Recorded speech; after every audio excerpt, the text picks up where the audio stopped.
Welcome, everyone.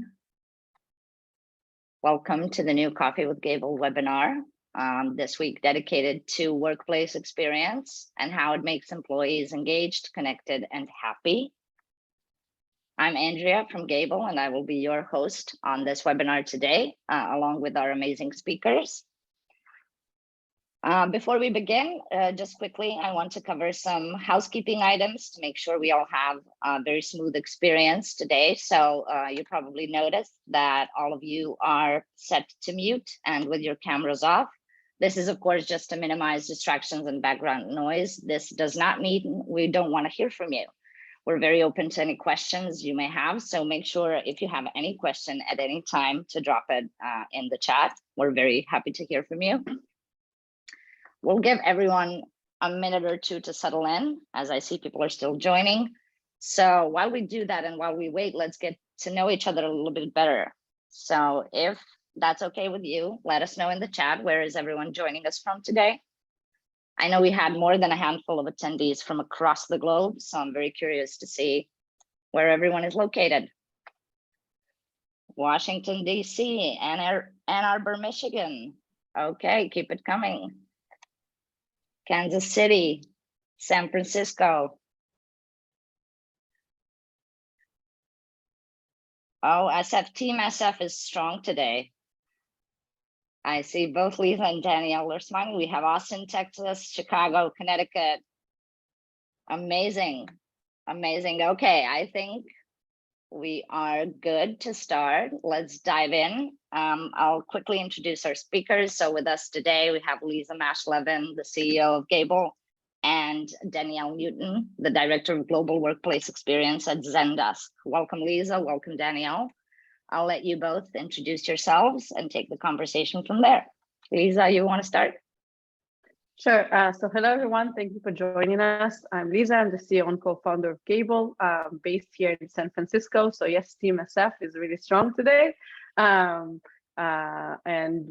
basically, we founded Gable, I would say, a little over 2 years ago. Our really main goal is to make remote workspaces part of your company DNA.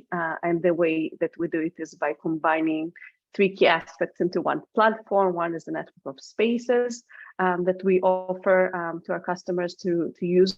The second is a people-centric approach towards booking space. And finally, a management and orchestration layer on top for people and workplace teams to have full visibility and control over the distributed workforce. Thank you. And I'm Danielle. As I was introduced, I lead the workplace experience team for Zendesk. I've been at Zendesk a little over 3 years now, and I have a pretty long career and track record in real estate management. Zendesk is a SaaS company, software as a service. We started as a ticketing system, and we have over the years grown into an omni-channel workflow suite in order to help keep our customers connected with their customers. And so that's who we are and what we do. Amazing. So Danielle, if you can tell a little bit about your role at Zendesk, and also maybe how has it evolved in the last 3 years? Because I think you've joined in the midst of the storm, like you didn't know, probably. So I'd love to hear a little bit about that. Yeah, absolutely. I joined Zendesk about 6 months before the pandemic hit, and it was a very different world back then. We were a fully in-office company. Everybody was expected to be there pretty much 5 times a week. And, at that time, I think I was involved in a project kind of measuring like our desk utilization and trying to figure out a program where we could move into, say, a partially unassigned model. And now, of course, that's totally out the window and we're doing something really, really different. I think as a workplace team and as a workplace professional, you kind of have 2 big customers, one being the employee base and the other being the business. And so everything that you do is centered around those things, right? So now we've got our physical spaces still, and we're asking the questions we used to ask, what does the business need our space to do in order to move the business forward? And we ask that question now about our virtual spaces. How are we supporting employees when they're at home or when they're using a third space? And we think about that as it relates to our programming as well, right? How is our programming serving the needs of the business and serving the needs of the employees? Nice. So you mentioned a few things that are very interesting. I would say one, if you can share a little bit about overall Zendesk workplace strategy, and maybe how it evolved and what is your current vision, I would say. Yeah. Before we got on this call, we were chatting about what an interesting journey it has been and how we continue to be on the journey. So like I said, we started from a space of being fully in office, kind of no ifs, ands, or buts. And as we've transitioned through this time, we've really landed on a strategy that we like to refer to as digital first, which largely means that we trust our employees to get their work done from wherever makes sense for them on any given day. And we come together with intention for the purposes of connection, collaboration, and learning. And so we've moved into that space, and it has opened up a lot in terms of how we support our employees and changing the way that we do things. Amazing. And you mentioned basically having two types of customers, right? It's the business goals versus the employees, or not versus, but they might have different needs, right? So how do you juggle between these two? And how do you prioritize, I would say, given these things? Yeah, and it can be tricky, right? Because sometimes the needs can feel at odds and you're trying to manage both aspects, right? I think if you want to be good at workplace, you need to, one, always be talking with your customers, two, keeping track of the trends in the market, and then keeping track internally. Where are your customers experiencing friction in their experience with you? Is the business changing directions strategically, and how do you need to adapt to that and bring your team along for the ride as well? And then it's just a constant process of prioritizing the needs, understanding where you need to tweak or iterate, and kind of continuing to stay on the train, right? Yeah, and I heard a lot of managers talk about their employees as basically customers, right? So effectively, they are your customers. And I'm wondering, what are the things that you've learned in terms of what is working and what isn't working? I would say some examples of initiatives that you had. And how did you got this feedback? How would you recommend getting this information of, what does my team really need, I would say? Yeah, and when you are asking about my team, I'm assuming you mean like the global employee. The global, yeah. And that's also an interesting challenge, because if you are a global team, that's, global workforce, there is also the intricacies between being a US-based employees and European employees, or cultural differences and things like that. So how do you how you gather the data? What have you seen that is working and what isn't? So Zendesk likes to do employee pulse surveys quarterly. We take that very seriously. We spend a lot of time looking at the data, dividing it up by tenure, by age, by region, by all sorts of things, right? And so, from that, we're really able to pull out kind of the larger trends, and we look at all these, I guess they're kind of graphs, and they have words, and the words that come up the most are big or in red or in green or something to indicate, how people are feeling about certain things. And honestly, I think one of the hardest things has just been the ongoing large amount of change and transition, right? And so it has just been this really extended period of, we're going to try this didn't work super well, or maybe it worked fine, but the landscape is continuing to shift. And so now we need to adjust and adjust and adjust. And, as it relates to regions and this sort of thing, from a workplace programming perspective, I really like to kind of follow the 80-20 rule. As we think about alignment of experience across the portfolio and across the employee base, that's always a goal, right? We want to create that predictability, that familiarity, that feeling of almost security. I know that on Tuesday, if I go to the office, we're having Tuesday tours and I can get my question about such and such a thing answered, right? Creating that predictability.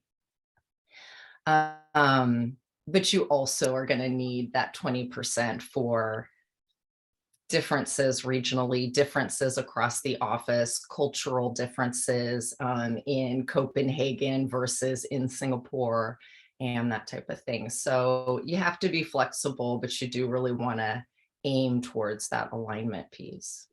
And it's such an important comment, I think, on the alignment piece, because when you have a distributed global workforce, people have different work environments, different cultural aspects, so many things come into play. So how, maybe if you can share, tips and best practices of things that you believe that should be done as workplace teams is to ensure equal experience. Yeah.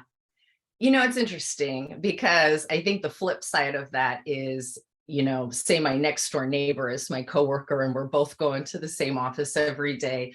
We're still going to have some differences in our experience, and so there's always that aspect, right? I think as it relates again to our physical spaces, there are kind of some standard things that you can think about, in terms of standardization of processes, standardization of tools, even things like, I have one signage package that I like to run through Creative that is for a lot of the things that you experience in the office, so that everything sort of looks the same, even things like comms templates and things like that, so that our messaging is consistent, the way that we look is consistent. And, I think we'll probably dive into this a little bit more in a bit, but as we think about global community, there's just this huge area of opportunity suddenly to create community beyond the bounds of your team and your geographic location. And I think we're learning as we go how to do that better and better. And we're trying to stand up right now some, global community and connection groups. We're going to pilot it. And, I think that the intent behind that is to have a global strategy that's executed regionally. So that there is that ability to adjust for whether it's regional holidays or what have you, versus it all being under the umbrella program. Exactly. And Danielle, let's Liza touch and about Danielle, this. sorry the host is interrupting. This is not how I envisioned it. We have a question from the audience already for Danielle.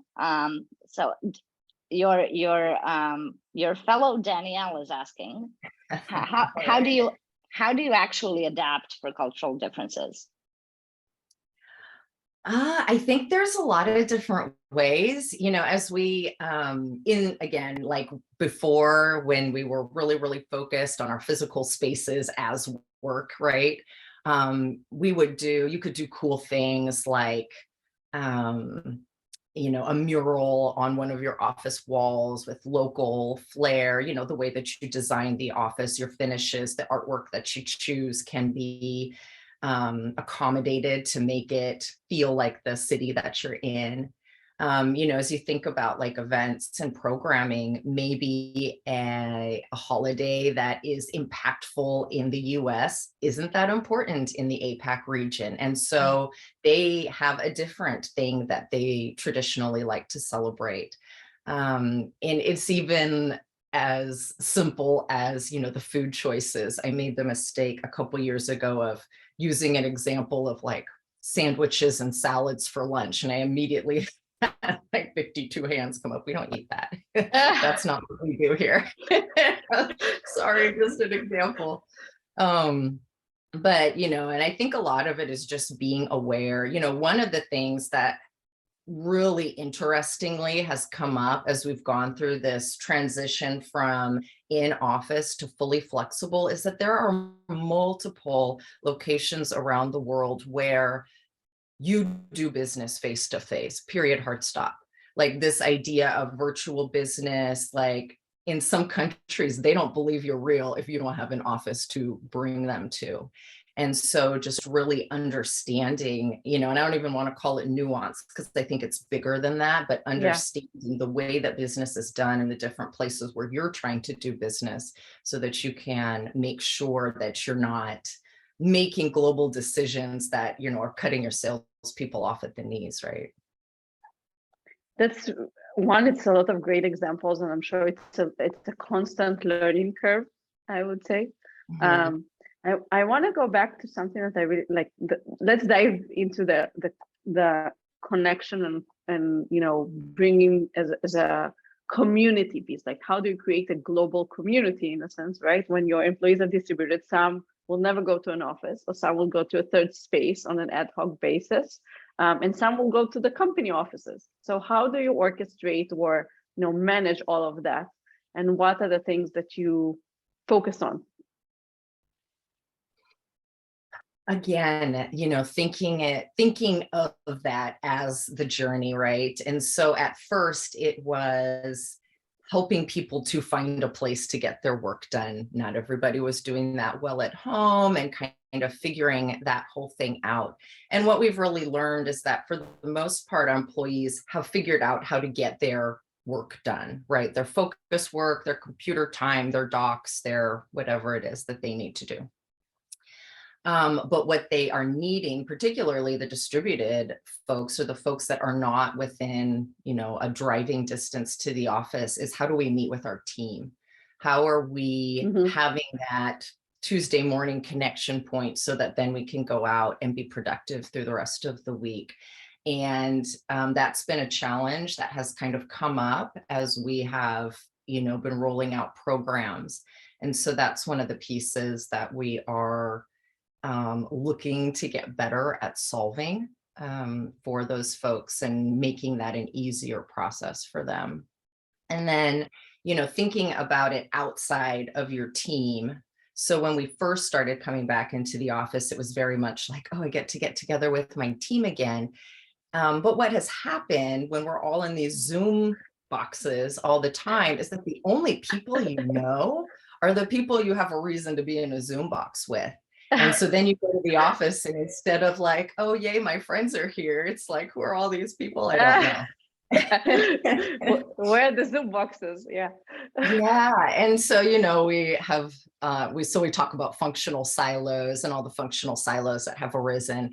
And so kind of our next task is figuring out how to break those down. And as I mentioned a minute ago, so we can use our physical spaces and begin to celebrate holidays, sporting events, whatever it is. I think right now in our Dublin office, as we have Halloween approaching, they're doing a spooky movie series at lunchtime. So in our big gathering space, they are showing a different spooky movie every day. And so there are little things like that give folks the opportunity to connect and just be with each other and get to know each other. And I think what we're really looking to stand up next are much more frequent virtual events and getting much better at our hybrid and our virtual events. We've had some, there have been lessons learned and things that went well and things that were less awesome.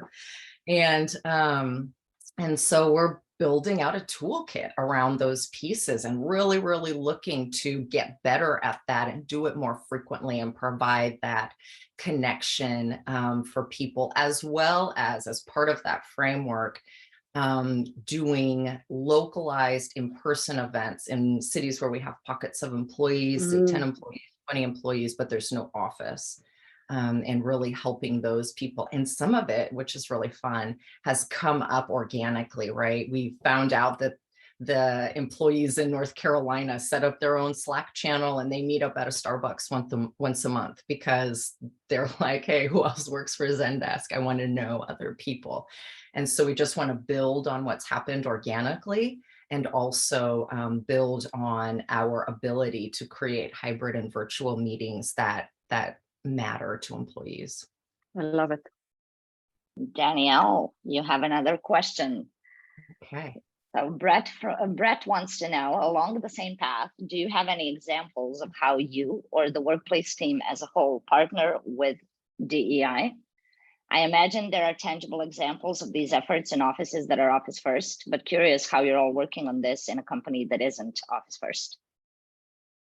That is a super cool question. Definitely a lot of work has gone in with the DE&I team over the past few years to ensure that our spaces have an equitable experience for everybody that walks through the doors. And that, of course, is a journey also, and hopefully something that we continue to get better at. Zendesk has taken a really interesting stance on a lot of that, a lot of encouragement around declaring your pronouns and, different things that even in the virtual space can create comfortability for folks, a lot of focus. I had somebody on my team actually ask if they could give a presentation to the rest of the team around using more inclusive language. And I was like, absolutely. Thank you so much for offering. It was super cool, very eye-opening. Some of the things that this individual had faced, just even in Zoom meetings where people made assumptions that were not necessarily correct. And so, it's definitely a learning process, I think, for me, and another area almost of open space where we can begin to learn more about people's experience and how we can create a better environment. That's so true. And I think that part of it is also in general, like you talked a little bit about how do we intentionally bring people together to get to know each other, to get to know your team, or even people that work in the same area, like clusters, they might not be part of your team, right? And there are two things that we see with our customers. Is one is that we see that what they tell us is the purpose of having, a space has changed, or why people are coming to a space has changed. So would love to get your thoughts a little bit about what you see.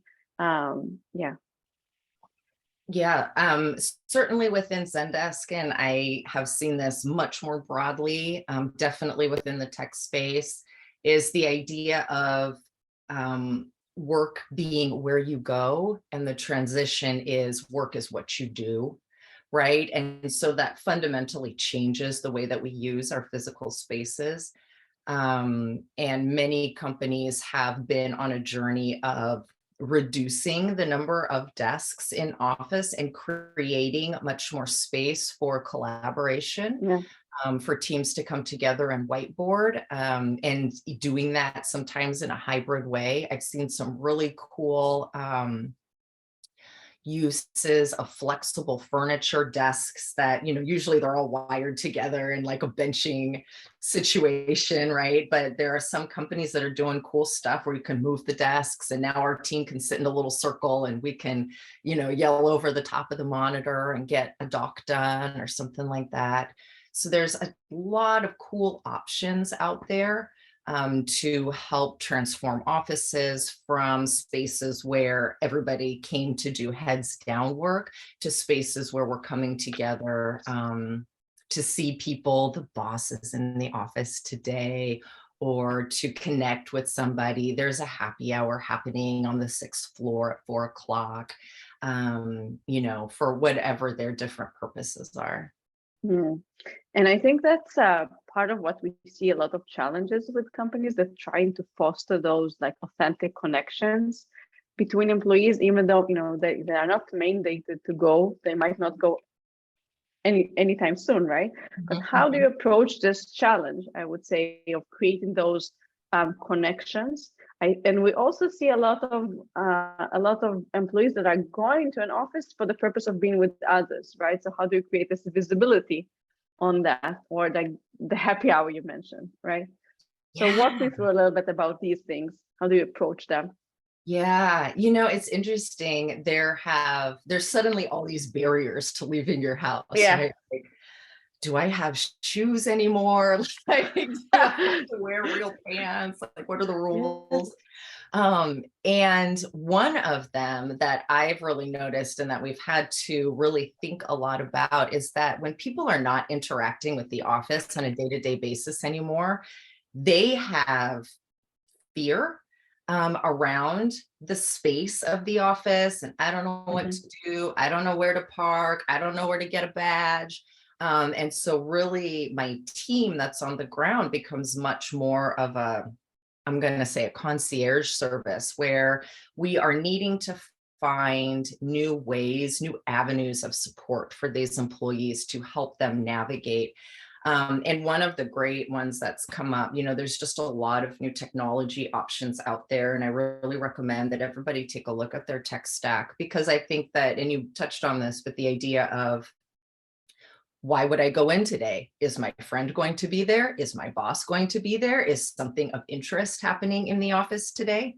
And how are we giving that information to employees or making that information accessible to them? And oftentimes it's via your tech stack, via an employee experience application that you have put into place that puts all of that back in the hands of the employee. And one of the big questions we're asking at Zendesk is, it's not really at Zendesk, it's not how do we get people back to the office? The question is, how are teams and team leaders using our physical spaces to bring their teams together? And then what are the friction points for them in that experience, and really figuring out how to make that a much simpler, smoother experience for them. And so maybe that's the ability to book a block of desks 3 weeks out for their team to come together on such and such a day, or something of that nature. So there's a lot of different ways that we can fill that in, depending on your budgetary demands and that sort of thing. You might have to get a little bit scrappy, but I do think that there's a lot of, I was at one office that was really cool, and they were using like QR codes, and it would be like, just have a little sign. It's like, need to access the guest Wi-Fi. And there was a QR code right there. It was simple. It was easy. Everybody knows how to use a QR code now. And so there's a lot of different avenues, and sometimes you just got to get a little creative with it. I love it.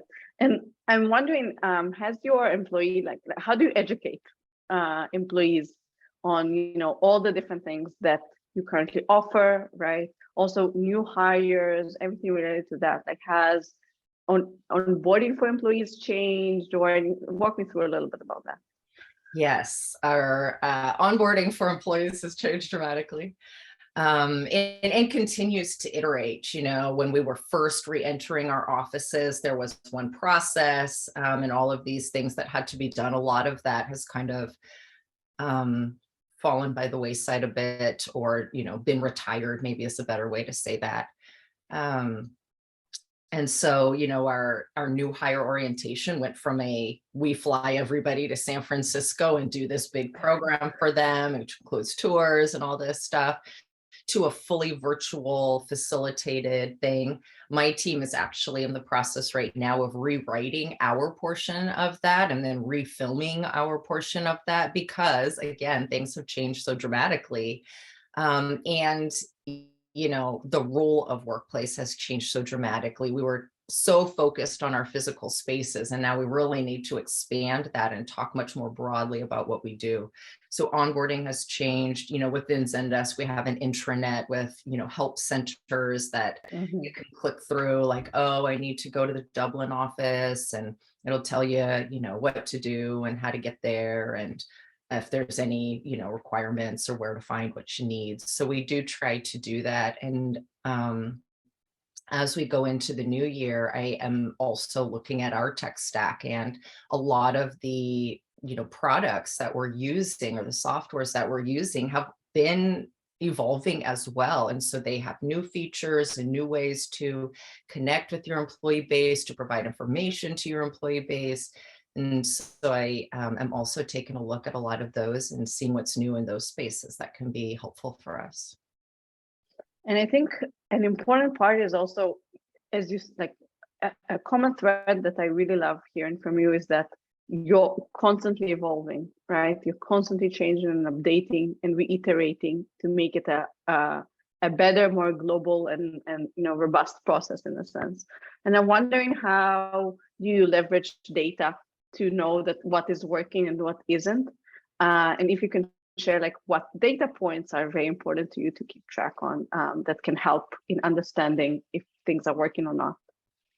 Yeah, it's interesting. And I said this before, when I first started at Zendesk, we were really looking hard at desk utilization and doing all these studies about how often each desk was being used. And, now we have way less desks and we're in a fully unassigned model, right?